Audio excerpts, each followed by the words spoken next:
which business entity type is right for your new business. You have probably seen Limited, Private Limited or LLP written at the end of the name of business like Reliance Industries Limited, Set India Bills Private Limited and LLP at the end of law firms, names or engineering consulting firms. These suffix after the name of entities means that they are duly incorporated business under the applicable statute and their details are very well verifiable at the public databases of the Ministry of Corporate Affairs. Well, it is confusing until you know the true meaning of these different business types and understand their suitability to your business. However, the decision as to which business type is right for you is not easy. Don't worry, I will make it simple and easy for you. If you are starting a very small business for family income where only you are going to work, then consider setting up a proprietorship. The name of proprietorship doesn't end with limited or LLP as a proprietorship is not an incorporated form of business and in fact is a significantly less regulated one. The proprietorship is very well suitable for a boutique, a coaching center, a food joint or for freelancer. The immediate advantages are easy information and minimum compliance. You start it and then take other registrations like GST as per your requirement. However, disadvantages are very significant as you always have less access to capital. People perceive proprietorship as a tiny business. The proprietorship business is a single person entity where the proprietor alone is entitled to the profits and responsible for the liabilities of the firm. If you think that your business does not pose any serious risk and the scale of operations is small, say a profit of Rs 50,000 per month, then the proprietorship is the best choice. We have the most reasonable pricing to help you set up a proprietorship business. We just discussed the proprietorship business type that is a great way to do a business for a single owner. However, if there are similar circumstances except that the number of owners is more than one, also known as partners, then go for a partnership business.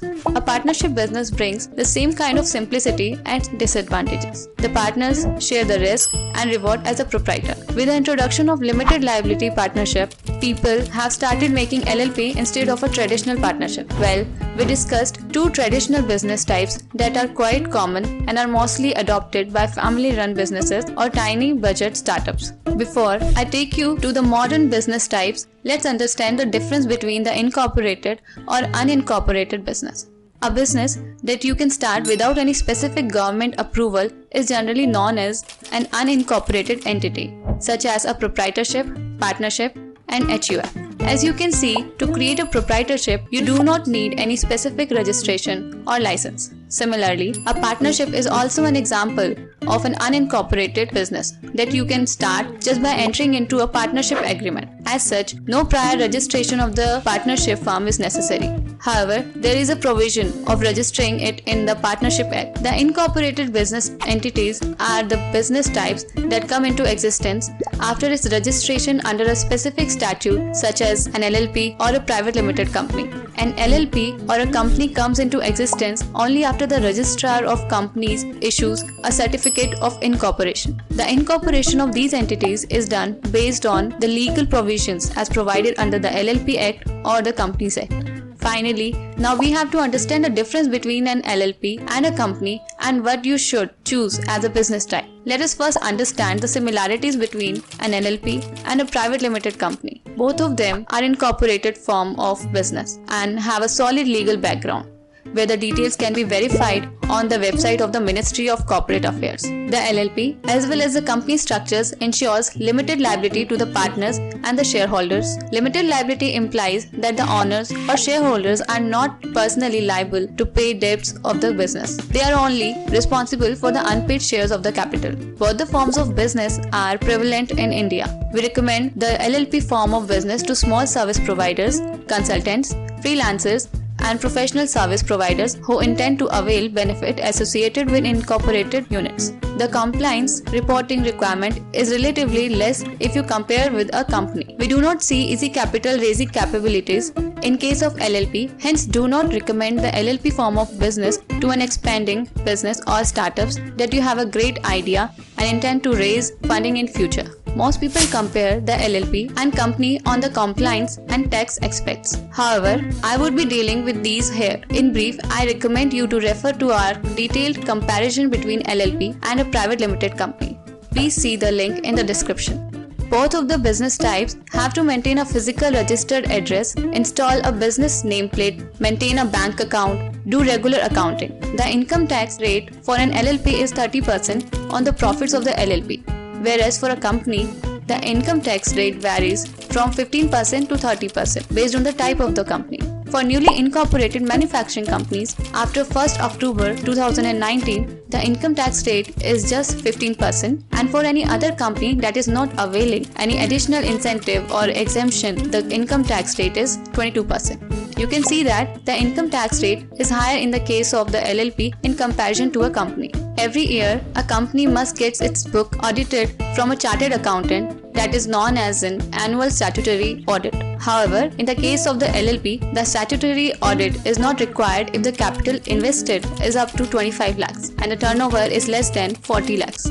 The provision of income tax audit apply in the same manner on both and are required when the turnover exceeds Rs 1 crore. Both the LLP and the private limited company need to file their income tax return respective of their turnover or profitability. The filing of ITR is mandatory, wherein the balance sheet and the profit and loss account numbers are reported in the prescribed form. Whether the entity has to pay income tax or not depends entirely on the taxable income arrived after application of the statutory provisions of the Income Tax Act.